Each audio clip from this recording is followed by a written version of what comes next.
Wednesday afternoon, I'm Karen Greer. We begin with that stepped-up effort in Atlanta's upscale Buckhead community to break away from the city of Atlanta. A big fundraiser this evening could generate enough funding to get the ball rolling on this. CBS 46's Rebecca Schramm joining us live. And Rebecca, some of Atlanta's wealthiest residents actually are expected to attend, and they make Buckhead home.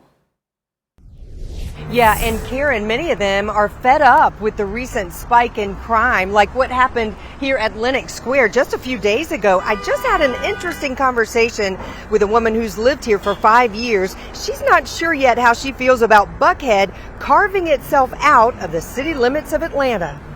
We live in the city. You got to be realistic about what it means to live in a city. Kristen Murnahan found that out the hard way when someone broke into her home a year and a half ago while she was away.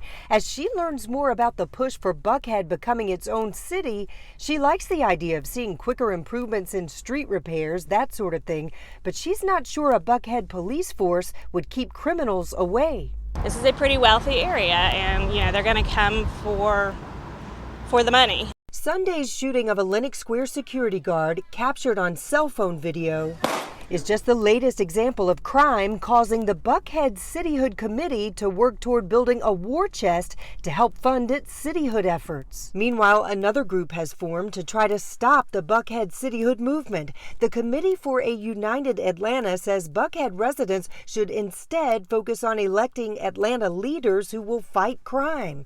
Attorney Linda Klein says that starts with residents showing up at the polls. Well, everyone in Atlanta, of course, should vote. But when the turnout is so low in Buckhead, it's no wonder that some of the issues that Buckhead residents want to bring to the city's attention are not well heard. Not enough, says Buckhead City Committee CEO Bill White. When you keep doing the same thing over and over again and you expect a different result, that's crazy. So we are not going to sit and wait to see who is going to be elected. Now, Kristen, the woman you heard from a minute ago, points out there's an Atlanta police precinct right here on the mall property. So if criminals are brazen enough to commit a violent crime here, they're not afraid of any police force. As for that cocktail fundraiser, it starts at 5 o'clock this evening at a nightclub just a couple of miles from here. We're live in Buckhead. Rebecca Schramm, CBS 46 News. I'm sure a lot of folks